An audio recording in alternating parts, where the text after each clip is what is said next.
Buenas tardes, muchachos. Les damos la bienvenida a todos los que nos acompañan aquí de manera presencial y a los que nos acompañan virtualmente a esta segunda sesión del Seminario Permanente América Latina del SICSER. En esta ocasión tenemos la presentación del Estado Evaluador y la educación neoliberal en México y Chile, un análisis comparativo.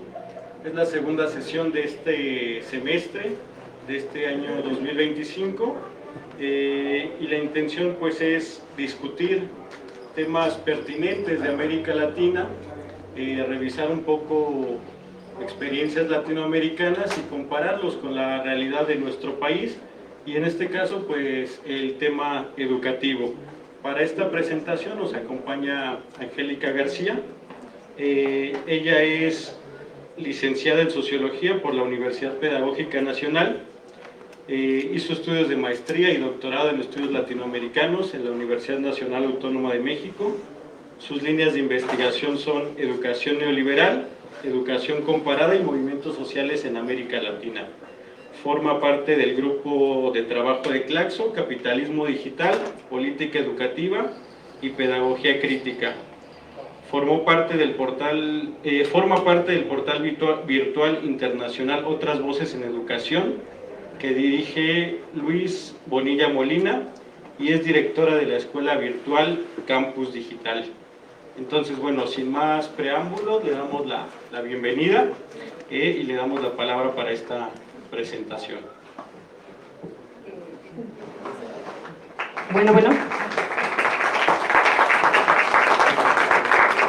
Hola, ¿qué tal? Buenas tardes. Primero que nada, pues muchas gracias por la invitación a la doctora Alejandra Galicia y al doctor Diego Cendejas, pues que me invitaron a presentar el tema sobre educación. Yo voy a presentar el tema del Estado Evaluador y la educación neoliberal en México y Chile como un análisis comparativo. Esto porque son los países que han tenido una avanzada o una aplicación del modelo educativo más mercantilizado del mundo.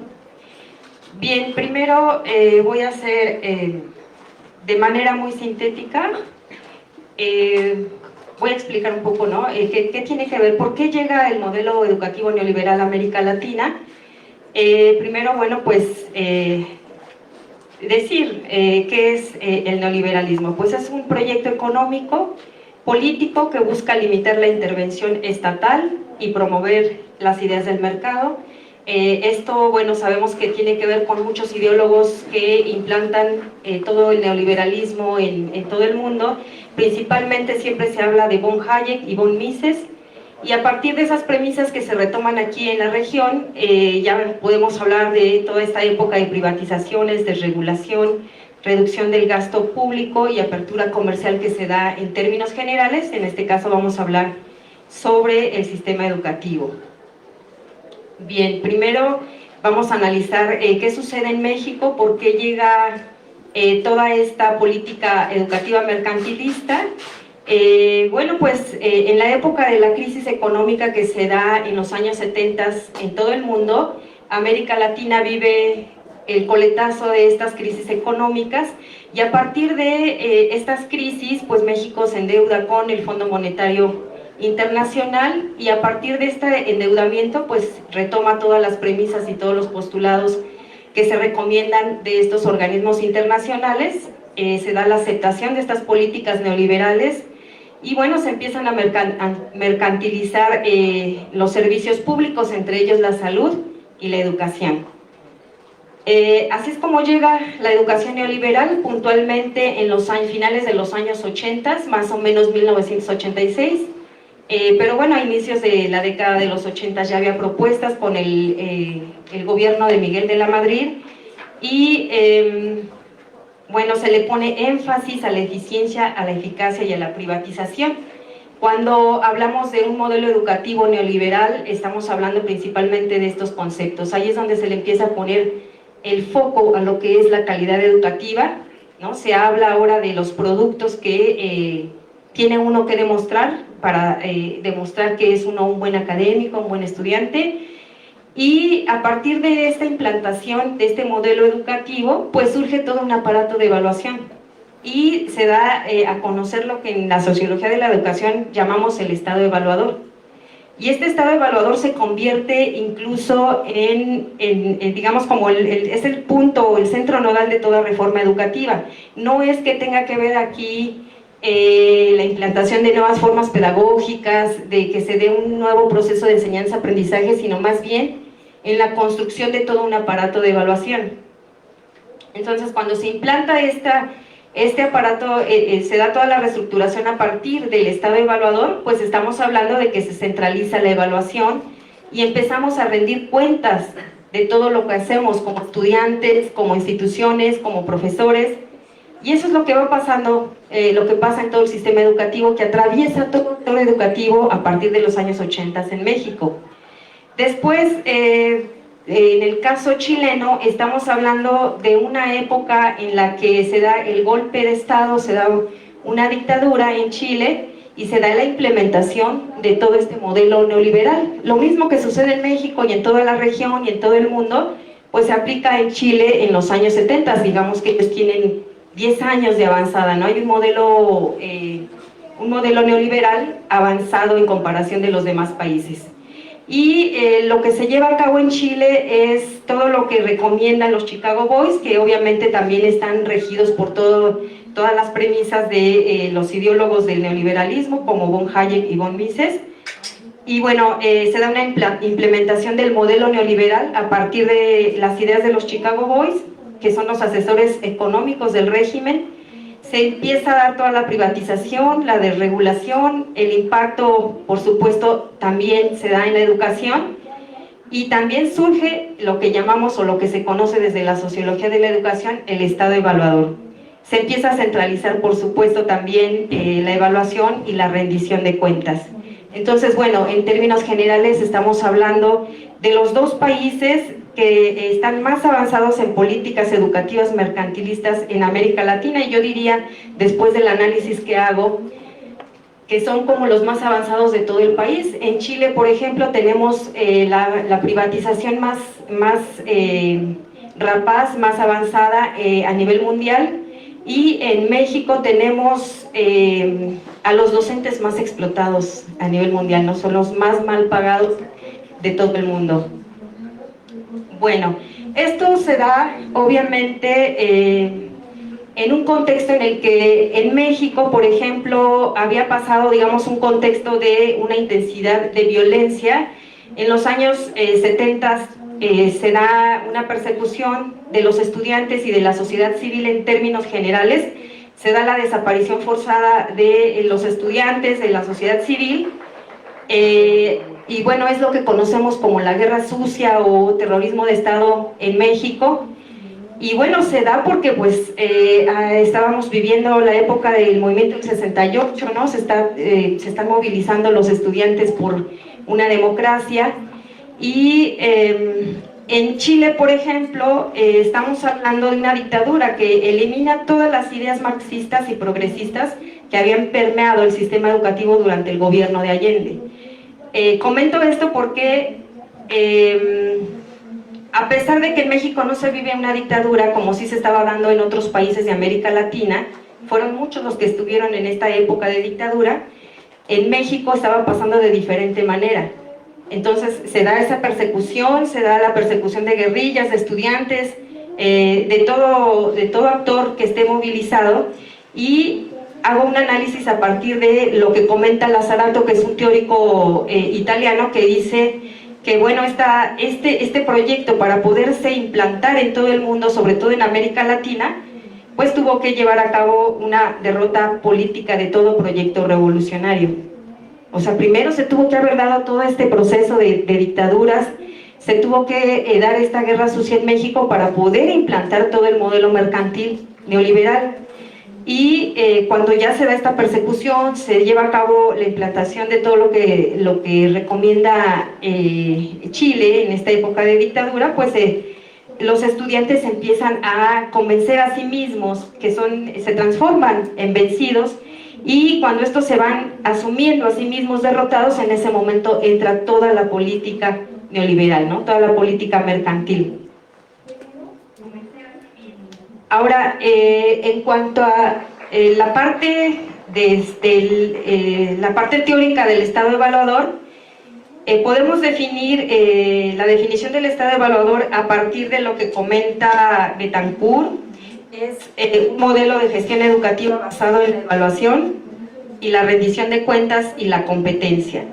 Y se teoriza a partir de Guineave, que es del Reino Unido. Él empieza a teorizar el Estado evaluador en la década de los 80s, y también lo teoriza Nicolás Betancourt, que es un teórico colombiano. En México tenemos a Javier Mendoza Rojas, que también empieza a teorizar toda esta parte del Estado evaluador en la época de los 90s.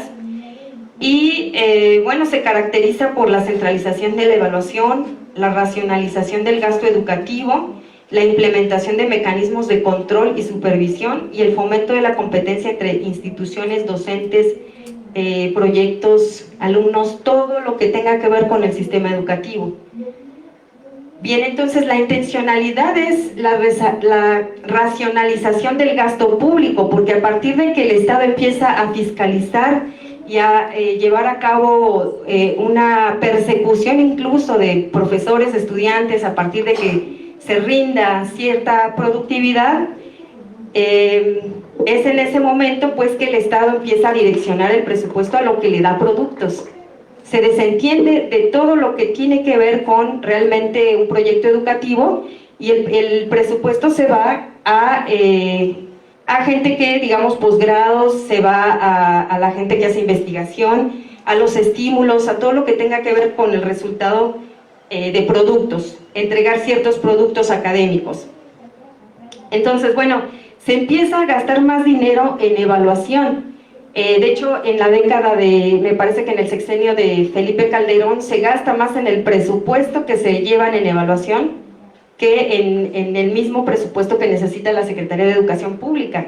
Y ahora todo ese presupuesto pues se va para los estímulos, para evaluar. Ahorita hace poquito acaba de ser la convocatoria del SNI y estaba saturada la página, no podían entrar a inscribirse, y todo ese dinero que gastan el Estado en abrir plataformas, en organizar las formas en las que se va a direccionar ese dinero, pues es presupuesto que no se va a, digamos, a llevar una reconfiguración necesaria pedagógica para el sistema educativo. Se va en evaluaciones puntualmente. Ahora, Betancourt plantea el Estado evaluador en ciertas tipologías, y menciona seis tipologías. Aquí hay un cambio estratégico por parte del Estado, hay un ordenamiento funcional, hay un control político, por supuesto, ¿no? A la hora de direccionar ese presupuesto. Hay una distribución presupuestal, ¿no? Que es como lo acabamos de comentar. Las primeras recomendaciones por ahí de los años 80 era que se tenía que reducir la matrícula a un 20% en un lapso de 20 años, porque ese dinero se iba a direccionar para los posgrados. Pues claro, en los posgrados en ciencia, pero en el entendido de dar estímulos, de dar becas, porque claro, ahí van a darse los productos, ahí voy a tener yo un resultado que es como el que lo quiere el Estado, ¿no? A partir de las competencias, a partir de pues de lo que me lleve menos presupuesto y que esté vinculado a las habilidades y destrezas dentro del sistema educativo.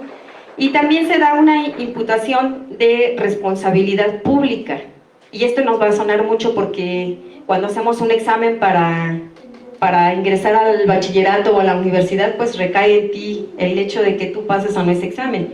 El Estado aquí se deslinda y te empieza a responsabilizar de que entregues un producto, de que seas un buen estudiante. O sea, hay una responsabilidad en el hecho de que pues no cubres, empiezas a entrar en esa competencia meritocrática, porque no cubres esta parte, digamos, de formación que es necesaria para tener un estudiante de calidad, ¿no? Y también se da la contracción del Estado, esa es otra de las tipologías que marca Betancourt, que bueno, pues el punto, digamos, estratégico sería finalmente eso, ¿no? La contracción del Estado en el sentido de que no se quiere hacer responsable de, pues de destinar el presupuesto educativo a lo que realmente se necesita.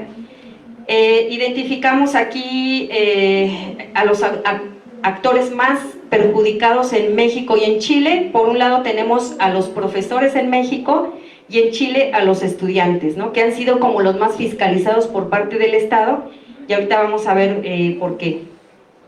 Bueno, las consecuencias de este Estado evaluador es que tenemos que tener una educación de calidad, un profesor de calidad, un estudiante de calidad, proyectos de calidad, y se habla de cierta equidad y autonomía institucional. Aquí hablamos ya de la nueva autonomía trabajada y manejada por parte del Estado, que no tiene que ver con la autonomía por la que se pelearon los estudiantes a la mitad del siglo XX.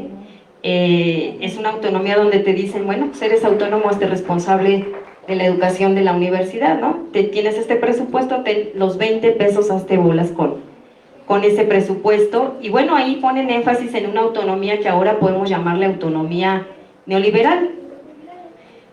Entonces, bueno, esto pasa, digamos, en términos generales. Ese es el contexto en el que llega este tipo de educación, en que se construye todo este Estado evaluador y en el que toda reforma educativa tiene que ver ahora con este enorme aparato construido que tiene que ver con la evaluación.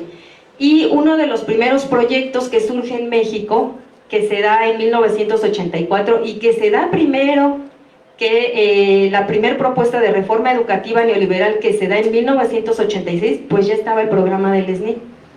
Y el programa del SNI es uno de los primeros programas de evaluación administrado por el CONACYT.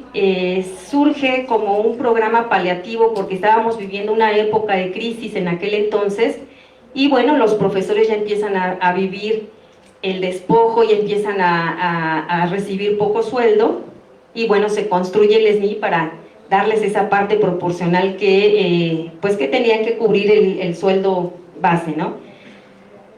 Cuando se construye este SNI, que es el Sistema Nacional de Investigadores por parte del CONACYT, pues obviamente trae consecuencias, porque esa es la finalidad justamente, que es el aumento de la competencia entre investigadores. Se da un deterioro de la colaboración académica, ¿no? Ahora ya no hay una colectividad, ahora todo el mundo está compitiendo por los estímulos, por tener este tipo de financiamiento que se recibe de esta manera. Entonces, bueno, pues se pierde esta construcción colectiva del conocimiento también. Hay simulación y deshonestidad académica, porque empezamos a simular en el sentido de que escribimos artículos científicos, porque es lo que nos piden como requisito para pertenecer al SNI, poder recibir este estímulo.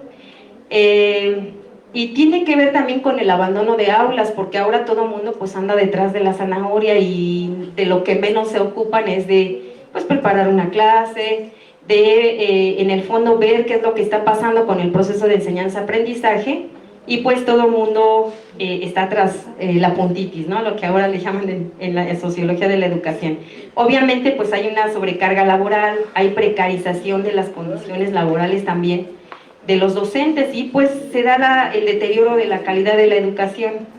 Y también tenemos pues una pérdida de autonomía de las instituciones, a pesar de que a lo mejor podemos hablar de la Universidad Autónoma de México, la Universidad Nacional Autónoma de no sé qué. Bueno, pues la autonomía se va perdiendo porque se empieza a regir por currículas que están propuestas por los organismos internacionales, propuestas relacionadas con el resultado que tiene que presentar uno como productos académicos, y pues no hay como tal.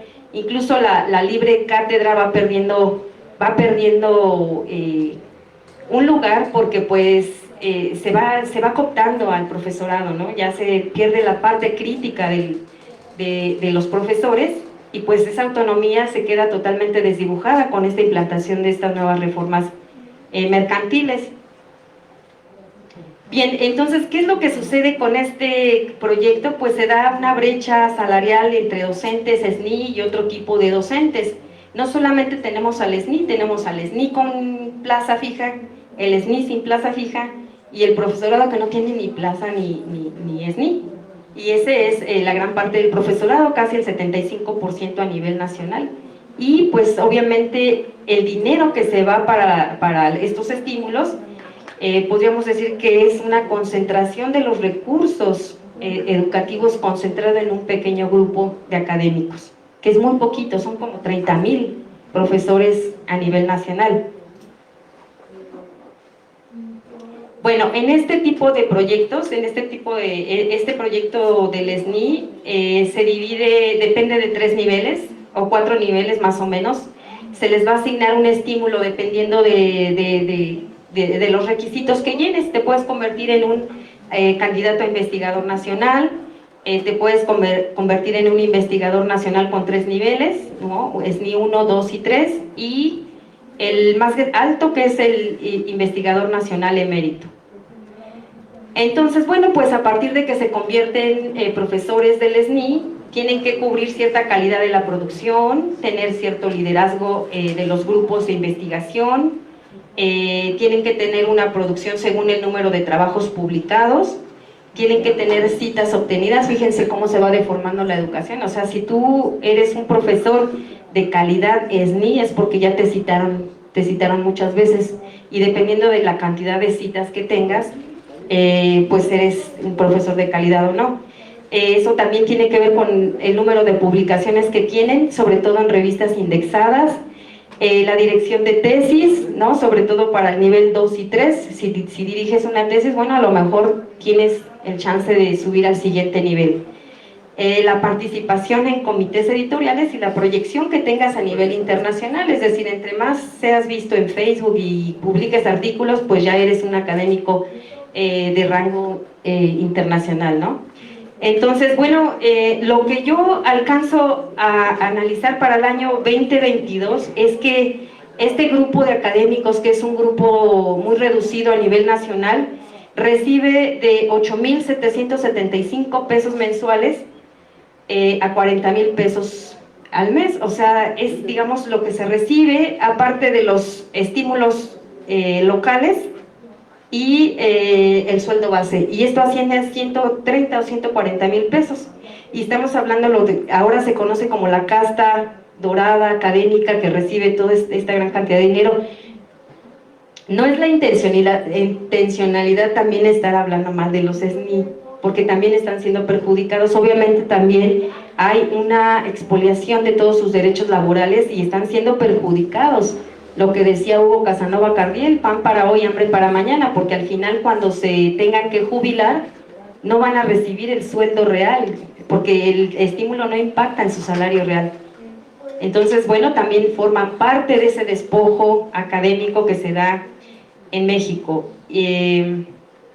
Pues el programa es uno de los más criticados por parte de los profesores, porque obviamente estamos hablando de una supuesta excelencia académica derivada en simulaciones, publicaciones, investigaciones, formación doctoral. Por eso es que ahora pues es que el doctorado y el postdoctorado, porque pues nos lo están exigiendo y tenemos que entrarle, porque si no nuestro currículum vitae va perdiendo vigencia, porque hay una gran cantidad de gente con grado, ¿no? Porque es una exigencia también de un proyecto educativo neoliberal. Tenemos que ser de excelencia, y si no tenemos esa excelencia no tenemos la oportunidad de entrar a obtener una plaza, de obtener un espacio en el sistema educativo. Ahora pues esta parte de ser, digamos, de que surge este programa del SNI va a tener perjuicios no solamente a los SNI, sino a toda la academia, a todos los profesores, sean SNI o no sean SNI. En México, por ejemplo, son aproximadamente 33,000 investigadores en el país que son SNI y que van a hacer su trabajo como si fuera un trabajo a destajo, porque este estímulo pues representa el pago por horas extras trabajadas, ¿no? Que es ahí una explotación laboral, porque el salario no impacta, el estímulo no impacta en el salario real. Entonces, bueno, eso tampoco va a parar, digamos, al salario del docente, y por eso es que tenemos una planta docente con una edad muy avanzada, 70, 75 años, porque pues si se jubilan, se van a ir con una jubilación muy baja, porque el estímulo no va a llegar a su salario. Y por eso es que en todas las universidades tenemos profesores de 75 años, 80 años. Entonces a la hora de la jubilación, pues no impacta, no tienen su salario real, ¿no? Entonces, bueno, en cuanto a los SNI, son también afectados de esta manera, pero también por el otro lado, este grupo de investigadores construyó poco a poco la brecha más grande en la historia de la educación en México, de la educación superior, porque solo el 10% de maestros de educación superior pertenece al SNI. Y existe una espantosa cifra que formamos parte muchos de nosotros, del 75% del profesorado que es contratado por asignatura. Casi todos los profesores a nivel nacional somos contratados por asignatura, por horas clase. Temporales, tenemos nuestros contratos temporales. En la UNAM estamos hablando del 86%. El 86% de los profesores de la UNAM es contratado de forma temporal. En la UAM, los contratan cada 3 meses, y cuando ya tienen que calificar, ya no tienen ni contrato, ellos tienen que seguir trabajando. Entonces, gasta más incluso el Estado, la institución, en estar generando convocatorias cada 3 meses, estar revisando quién cubre el perfil o no, en estar viendo quién ha escrito artículos en revistas indexadas, en ver quién la tituló, quién no tituló, cada 3 meses, porque tienen que renovar al personal. Incluso se van dando plazas desiertas, no sacan la convocatoria y dicen, estas 3 plazas pues son desiertas porque nadie cubrió el perfil, siendo que estamos saturados de doctores y postdoctores en todo el país. Eso es mentira, las plazas se quedan ahí para que posteriormente pues se haga lucro con ellas o se partan, ¿no? Se reparten ahí las plazas de 40 horas a plazas de 8, 10, 15 y hasta 20 horas, ¿no? Entonces, bueno, sin demeritar el trabajo de los SNI, los profesores que están bajo contrato temporal en el país, pues son los que sostienen las universidades. Es decir, el profesorado que gana, fíjense, que gana, yo saco, digamos, ahí una media, 1,600 al mes, es el que sostiene toda la universidad a nivel nacional. Es el que se hace cargo de las universidades, es el que les da estudio a la mayor parte del alumnado en el país. Bien, entonces este profesor interino definitivamente pues no va a poder concursar en el SNI, quizás salga por ahí alguno que sí, porque no significa que este 75% o 85% del profesorado de interinato no cubra los requisitos. Claro que los cubre, son profesores con doctorado y postdoctorado. Entonces, pero como estratégicamente se construye este programa para que no todos reciban SNI, pues obviamente nadie va a llegar y se convierte el sistema educativo es una educación ranqueada, ¿no? Hay que estar compitiendo por el espacio y por el sueldo y por el estímulo.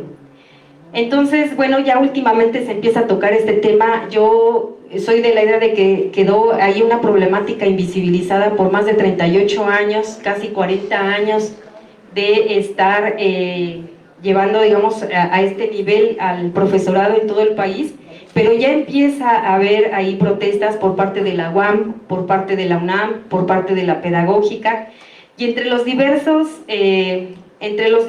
estudios que han sacado, se habla de que a lo largo de 2 décadas aproximadamente el poder adquisitivo de este docente ha sido del 160%, ¿no?, de lo que recibe, es decir, cobra el 0.5 de lo que equivale la canasta básica, ni siquiera para los pasajes ni para la comida, ¿no? Entonces, esta problemática no solamente es por parte del gobierno federal, es una problemática que está enquistada en las universidades. Obviamente tiene que ver con temas de corrupción que se dan dentro de cada una de las instituciones. Y estamos hablando también de 3 millones de docentes que ganan menos de un salario mínimo, ¿no? Ese es, digamos, lo que yo analizo para el tema de México. sobre cómo ha recaído este estado evaluador sobre los docentes.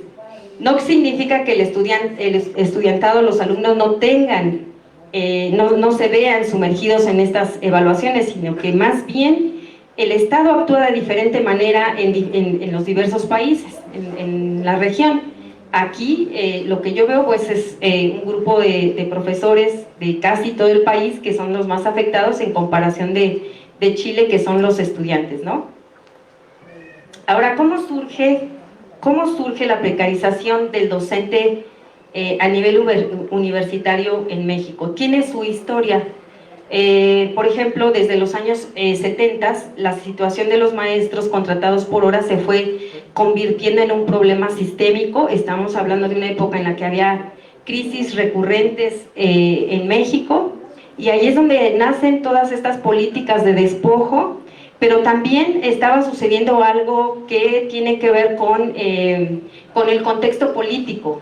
En ese tiempo, Luis Echeverría construye una serie de universidades que son el Colegio de Bachilleres, la UAM, el CIDE, la UPN, infinidad de universidades en el país, porque pues estamos hablando más que nada en la Ciudad de México, porque pues se quería borrar el deterioro de la legitimidad política del Estado, pero también estábamos, claro, acabamos de pasar el movimiento del 68, el movimiento del 71, y estaba deslegitimado totalmente el gobierno, y por eso abre universidades en toda la Ciudad de México, pero también de forma estratégica, porque no querían que se volvieran a organizar los estudiantes como en el 68 ni como en el 71, y empiezan a insularlos y los mandan hasta Xochimilco, hasta Iztapalapa, allá por la carretera a Coajimalpa, la carretera de Toluca, y por eso es que surgen estas universidades. Y ahí justamente en el momento en el que se da el aumento de matrícula al 200% de los universitarios, en ese momento no tenían con qué cubrir la parte del profesorado, no había maestros para cubrir tal demanda, y se parten las plazas, y la plaza de 40 horas la convierten en plazas de 8, 10, 12, 18 y 20 horas. Y allí, justo ahí nace toda esta parte de despojo del profesorado, porque el profesor que da 8 horas o que da 12 horas o 15 horas trabaja lo mismo que trabaja un profesor de 40 horas. Imagínense una plaza de 40 horas partida en 8 pedacitos. Bueno, el Estado todo lo que se está ahorrando, y nosotros estamos asesorando tesis, haciendo artículos, cubriendo grados, ya terminé el doctorado, pues nos vamos al postdoctorado. Entonces estamos constantemente aumentando el currículum, porque pues tenemos que competir con una gran cantidad de profesores que se está formando. Bueno, hace poquito salió una convocatoria de la pedagógica para las plazas en Pachuca, y había 2 inalcanzables, que decíamos, esto es para un rector. Inalcanzables porque pues aparte de que no hay espacio, no se abren convocatorias, te pide ser SNI y que publiques a nivel internacional 2, 3 libros y que seas no sé qué, y bueno, digo, pues son inalcanzables, esas para dejarlas desiertas y quedárselas las autoridades y después saber qué hacemos con esas plazas. Pero algo que nos daba risa es que lanzaron una de 5 horas.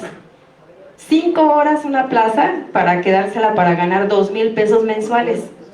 Entonces, las plazas se convierten en un botín totalmente a partir de los años 70, 80, y este fenómeno deriva en un aumento de grandes masas docentes a nivel nacional, lo que yo llamo el ejército de reserva en términos marxistas, porque obviamente tenemos una gran cantidad de profesores sin plaza, sin tener horas, sin tener nada, o sea, estamos en la espera de que se nos abra un espacio. Y bueno, va creciendo este ejército de reserva, que esencialmente surge porque las altas exigencias para adquirir una plaza son terribles, ¿no? Como ahorita comentábamos, son inalcanzables. Entonces, como ya tenemos gente con muchos grados, pues le pongo más requisitos a las plazas. La Rosario Castellanos, que ahora es un proyecto del gobierno, ahorita ya bajaron los requisitos, pero yo los chequé hace un año y estaban entre que tenías que ser investigador a nivel internacional y ser SNI 1 y SNI 2. Y yo digo, bueno, pues si ya tienen, ya son de la casta dorada, ahora ya también, pues abrimos plazas nada más para ellos. ¿Y dónde están quedando los profesores que no tienen esas plazas? Esa es una, ¿no? O sea, crece esa reserva porque hay altas exigencias, también crece porque hay pocas bajas de las universidades, hay profesores que ya tienen 75, 80 años y no se van porque pues obviamente no se quieren jubilar con un sueldo muy bajo. Pero hay algo que no está previendo el gobierno federal, que es que estos profesores pues también ya no tardan en fallecer y no se va a cubrir la demanda. ¿Dónde van a quedar? O sea, ¿de dónde van a agarrar profesores para cubrir una tasa alta de defunciones, ¿no? Suena feo, pero así es la realidad, porque en el caso de la pedagógica hay profesores que están ahí desde que se fundó la universidad, que fue en 1978. Entonces, bueno, estos profesores ya tienen bastante edad y sin embargo hasta ellos mismos ponen el pie, ¿no? Porque pues son los profesores que tienen SNI, tienen plaza, tienen los estímulos locales y, en fin, bueno, no le dan la oportunidad a los nuevos profesores, ¿no? Que están surgiendo. Bueno, eso junto con que tenemos a un grupo muy alto de profesores que están dispuestos a prestar sus servicios docentes bajo una figura de terciarización.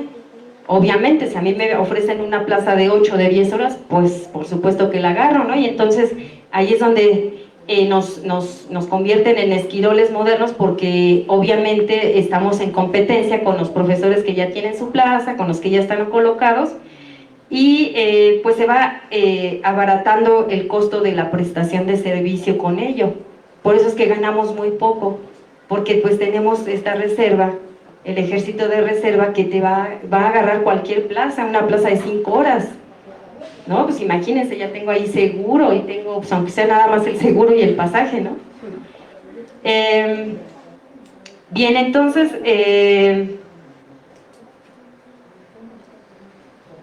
bueno, eso es en cuanto al profesorado en México.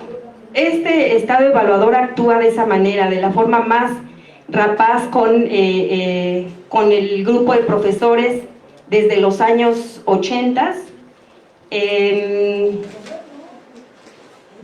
Algo que es bien importante es que no se ha dado, digamos, no se ha visibilizado mucho esta problemática porque tenemos a los profesores desmovilizados y se empiezan a desmovilizar justamente porque son cooptados por el estímulo. Entonces, si yo como estudiante a lo mejor me movilizo por alguna reforma educativa que está afectando mucho en la universidad y porque se está privatizando el sistema, bueno, pues ahí está la problemática y la visibilizo. Pero si los profesores están recibiendo un estímulo muy alto, pues ¿para qué se moviliza? Y tenemos por un lado el grupo de profesores que no se quiere movilizar y que no quiere protestar porque ya está haciendo, ya tiene un beneficio bastante alto, y por el otro lado el 75% del profesorado que tiene contratos temporales no se moviliza porque ya no lo vuelven a contratar. Entonces es todo un círculo vicioso que bueno, yo ponía por ahí el ejemplo de cómo la gente logra avanzar tanto, pues es porque tiene la conciencia de todo lo que está ocurriendo, cómo impacta la reforma educativa, cómo los golpea.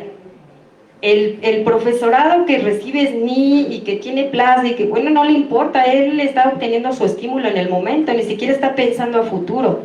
¿Y cómo festejan ser SNI 1, ser SNI 2, SNI 3? Sin pensar que, bueno, pues ya vendrá, no sé, a ver cómo nos las arreglamos más adelante, ¿no? Entonces, bueno, esa criticidad se va perdiendo, va desmovilizando al docente y obviamente tiene el Estado una enorme cancha para poder seguir precarizando más al docente. Bueno, pues la reforma educativa ahorita propuesta por el gobierno federal, que es la masificación de la educación, pase automático en la UAM, se abren más universidades, pues entonces se va a precarizar más el profesorado porque no se está trabajando una reestructuración de base, ¿no? Es un problema estructural que se tiene que atender en términos generales y en términos globales. Bueno, en el caso de Chile, ¿qué está pasando con el Estado evaluador y la política educativa en Chile? Estamos hablando de una época en la que se crea una nueva constitución en los años 80, es una constitución meramente pinochetista, que va a incorporar nuevos capítulos a la Constitución y que están relacionados con la libertad de enseñanza, ¿no? Ahí perdemos la libre cátedra, supuestamente hay una libertad de enseñanza, pero tiene su sentido, su estrategia. En esa misma Constitución se habla de la participación de los padres en educación. Siempre el gobierno o los organismos internacionales han manejado el discurso de una forma estratégica. Se habla de momento en los años 80 y 90 de la participación social, y esa participación social parece que se puede entender en el hecho de que la toma de decisiones se puede llevar a cabo por parte del padre de familia, el estudiantado, el profesorado, y no es así. Esa participación social tiene que ver con esa participación como consumidor en Chile, por ejemplo, ¿no? Como padre de familia. Bien, entonces, en esa época entra el voucher educativo que se impulsa, ya tiene 40 años ese voucher, y se va, digamos, ahí perdiendo el sentido de la educación pública porque el padre de familia elige la escuela y el Estado es el que entrega el financiamiento a una educación, a una institución privada. Entonces ya tiene más de 40 años, estamos hablando de una política educativa muy comercializada, con un neoliberalismo muy avanzado, y se abren escuelas privadas subvencionadas. Aquí entran, digamos, los estudiantes en base a la matrícula de estudiantes, ¿no? La escuela que tenga más estudiantes recibirá una aportación por parte del Estado.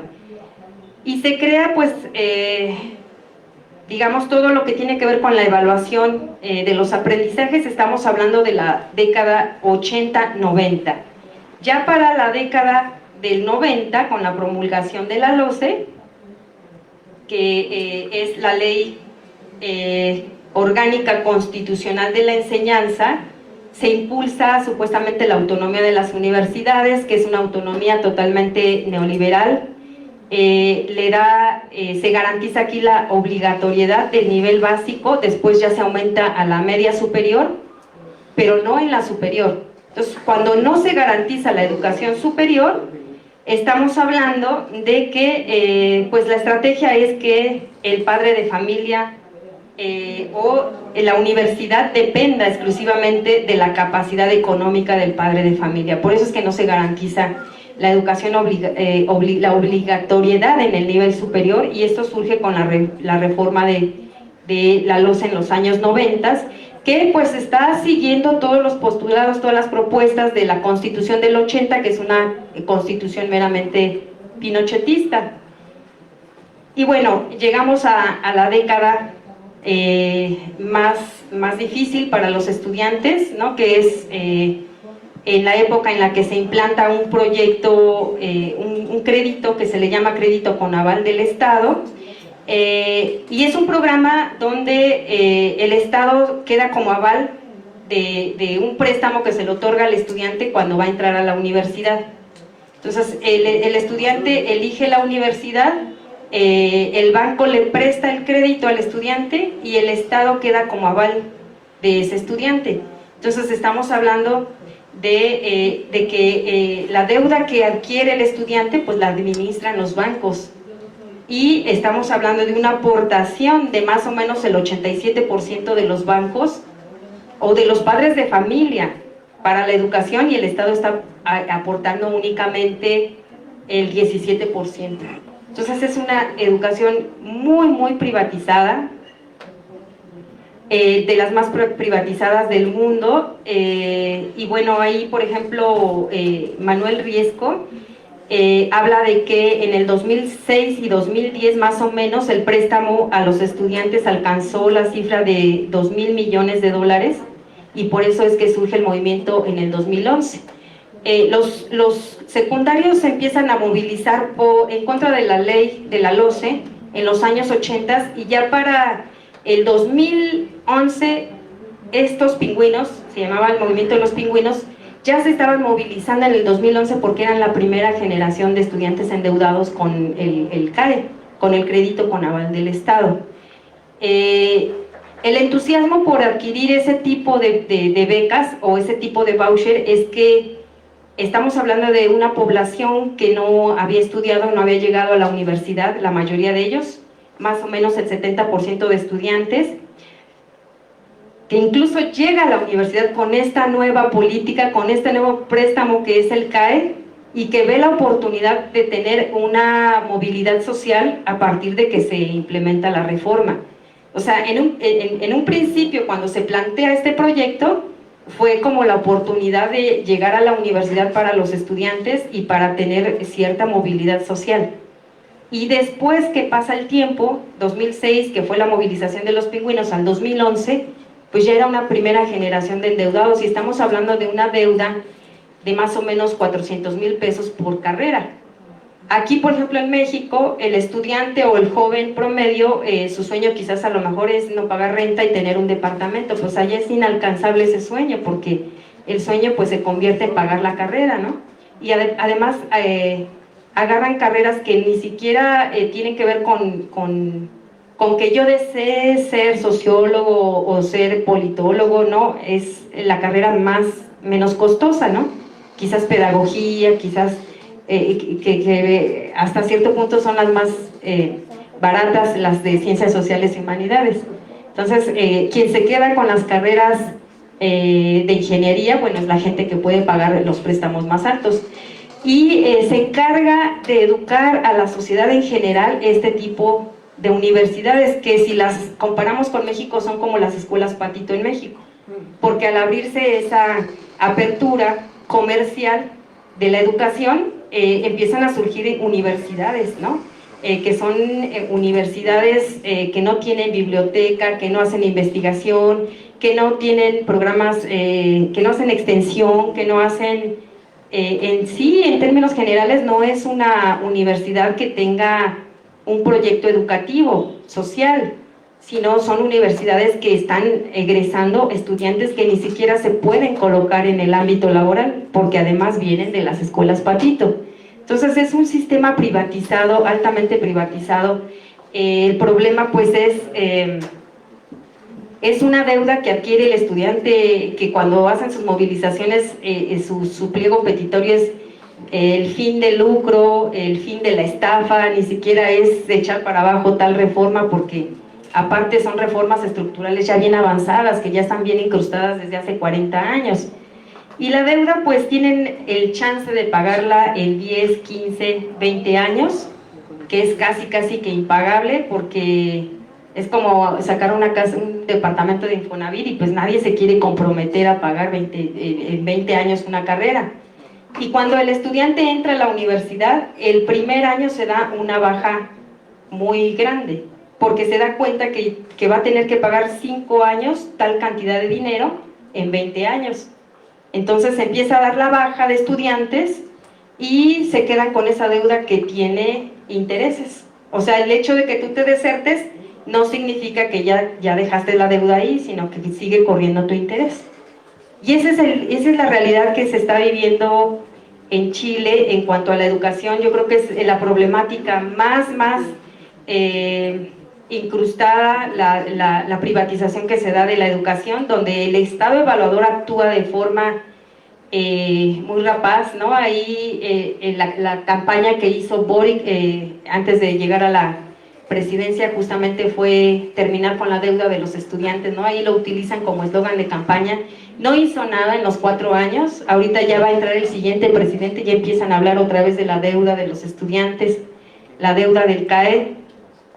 Y bueno, entonces, bueno, en términos generales, son casi 2 millones de estudiantes con esta deuda, más de la mitad no ha podido pagar, y bueno, no es que también dejen de pagar y ya se libró, porque hay gente que no puede pagar, o sea, es impagable la deuda, sino que, por ejemplo, el Estado, si bien no puede actuar de una forma incorrecta políticamente hablando, encarcelando o llegando a despojar a sus bienes al estudiante, sí se cobra a partir de los impuestos, ¿no? Ahí la Secretaría de la Tesorería pues se va a encargar de hacer el cobro de esa deuda del estudiante. Bueno, eso es como en términos generales más o menos el panorama que hay en la educación en toda América Latina. Estamos hablando de los dos países con las políticas educativas neoliberales más avanzadas, México como con un profesorado demasiado expoliado, y en Chile con el estudiante que adquiere una deuda impagable para pagar sus estudios, ¿no? Y eso es como a grandes rasgos lo que hay en el sistema educativo de los últimos 40 años en Chile, 30 y tantos en México. Bueno, eso es todo de mi parte. Sí, ese es como, ese es el...